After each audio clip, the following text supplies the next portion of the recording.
So yun, what's up nga sa inyo mga kalpa, no? Ito nga pala yung mga piyesang ikakabit natin doon sa Honda Click 125 natin. So bale naka 160cc set siya, 59 AS. So bale after 2 months, inipo natin yung mga piyesa. Bale mag 199 tayo, bale 63 plus 6. So ito isa-isay natin yung mga piyesa dahil next week kakarga na to ng tropa natin na si MF Works. So ipapaliwanag natin lahat yung mga ikakabit dito mga kalpa. Tara, let's go!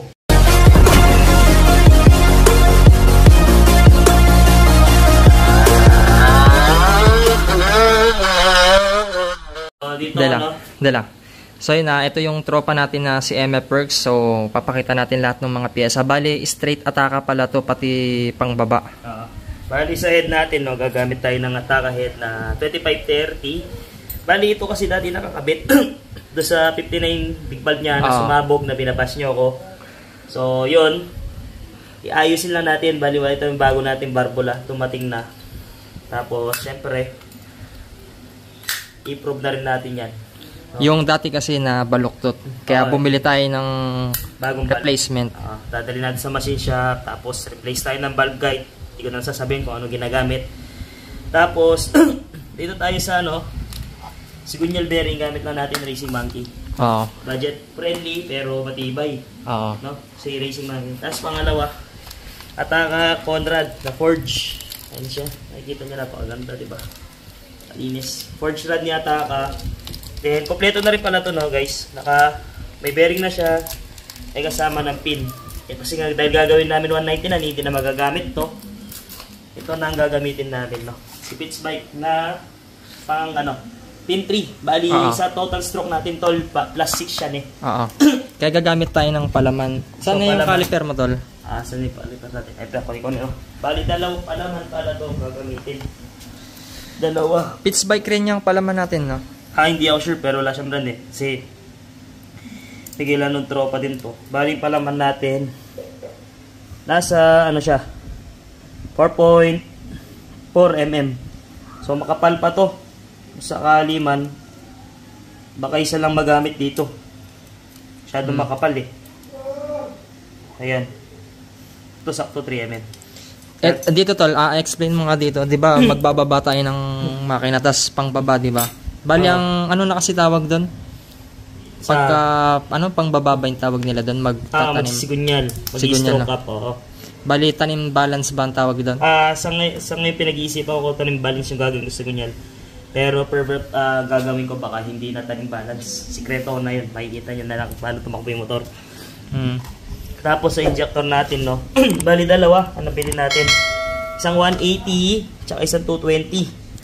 So if in case kasi nasa dyno tayo, bigla tayong mangailangan ng smaller cc ng injector, meron tayong backup agad. Para hindi magka-aberya, no? Pero for the meantime, habang break-in, ito muna 220 ang ginagamit. 4S1M. 4S1M. Then syempre, maganda nga rad mo, maganda nga bearing mo, maganda nga pin mo. Syempre sabayan mo rin ng magandang oil pump yan. Hindi ko Q-tep, baka naman. Tol, dito sa mas required ang forge, no? Kaysa sa mga stock na. Kung ganun katataas na load na, para sa akin. Kasi baka mas mainam na mag-forge rod tayo. May tendency kasing maputol or bumaluktot. Kaya nga nasabi ko, baka mabasagan, no? Mabasagan tayo ng crash. So yan, turn natin sa mga dito tayo sa mga essentials niya muna. Bali ito,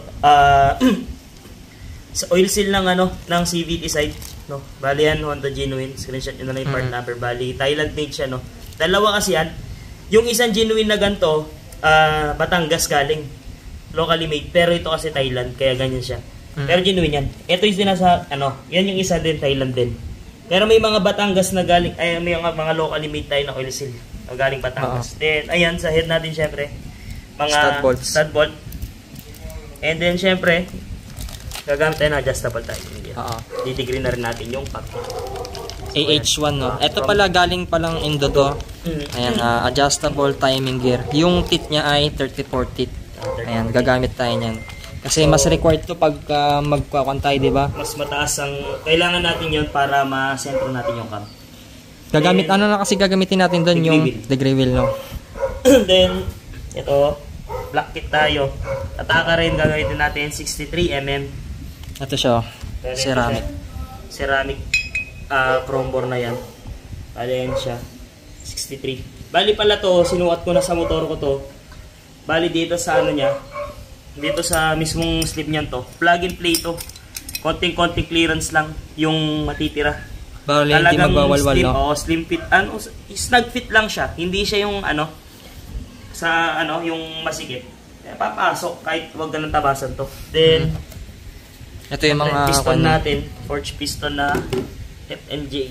Kasama pala sa Ataka head Oo, yan. kasama yan. Ito, FNJ na forge. Ayan, nakita niyo forge yan. Ayan. So, ito, gagawin na lang namin dito.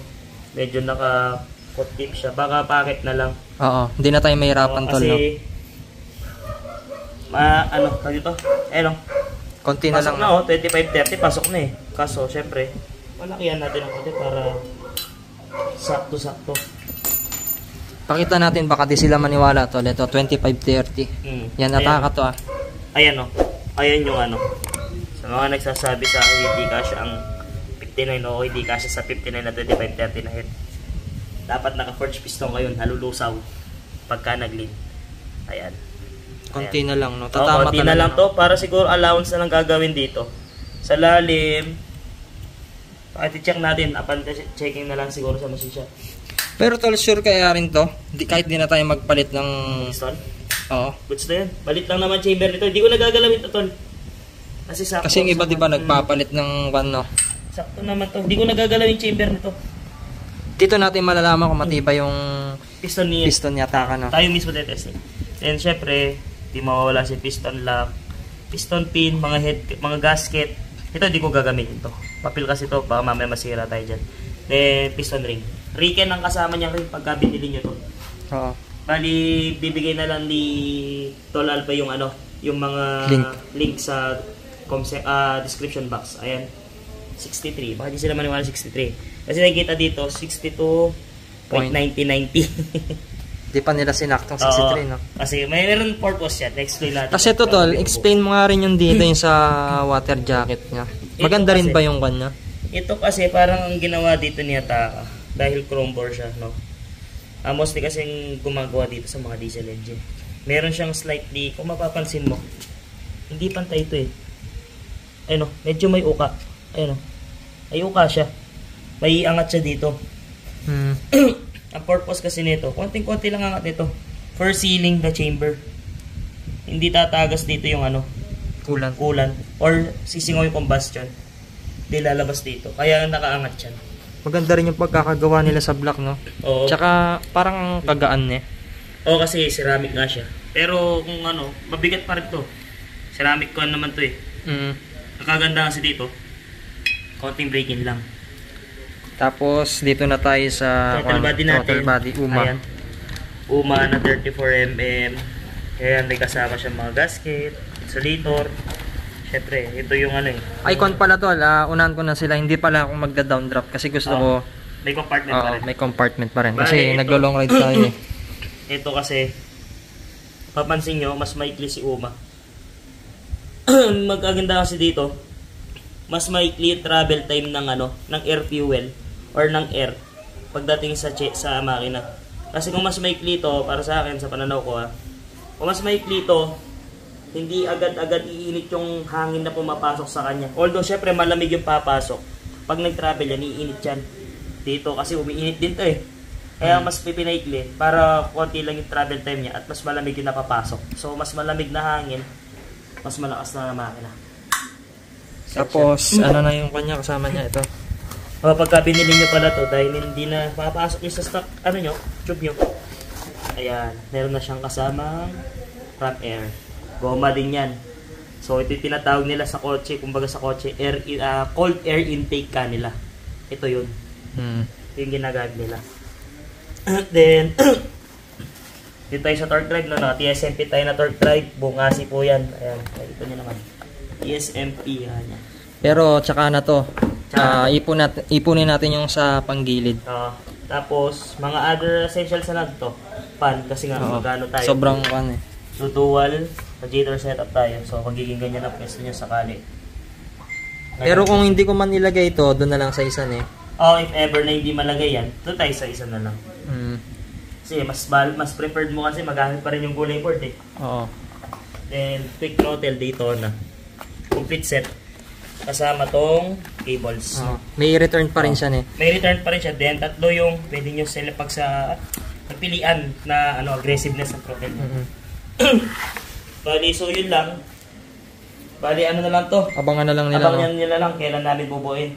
Update na lang tayo sa sa pagbibuild ng unit natin yan. Yan tol, baka gusto mong shoutout yung kwan mo. Pangalan mo sa kwan. Kung gusto magpa-build sa akin, PM nyo lang ako sa FB, MF Works Performance kanya. Yan, para sa gusto nila magpa-set din ng ganito. Ayan, PM nyo na lang siya para ma-inquire nyo rin kung magkano lahat yung gagasusin. Baka nakikita nyo dito, wala tayong water pump. Kasi hanggang ngayon, wala pa akong makitang quality brand na water pump. So last time gumamit kasi ako doon sa 175cc natin. Yung inabangan nyo na magta-top speed ngayon. Busy lang kasi mayari. Bumili kami ng water pump noon. Ang nangyari kasi doon, tumagas. Kasalpak. Nagano kami, nag-road test. Pagbalik, tumagas. Kaya hindi ko muna siya pinabilhan para hindi rin masayang yung pera dito. Ayan. So yun lang, abang lang kayo mga kalpa. At unti-unti na nating bubuin to. So budget na lang sa pang-machine shop yung kulang natin. So dito halos kumpleto na lahat. So pagka gusto niyo yung bumili nito, iwan ko yung link dyan sa baba para pag bumili kayo ay rekta Shopee na kayo. At hindi katulad ng mga ibang content creator, pag kinlik nyo puro ads yung mga binibigay nila. Dito honest tayo. So hindi na natin pinapahirapan yung mga viewers. So yun lang. Thanks for watching at huwag nyo sana nakakalimutan na mag-subscribe sa channel natin. And goodbye. And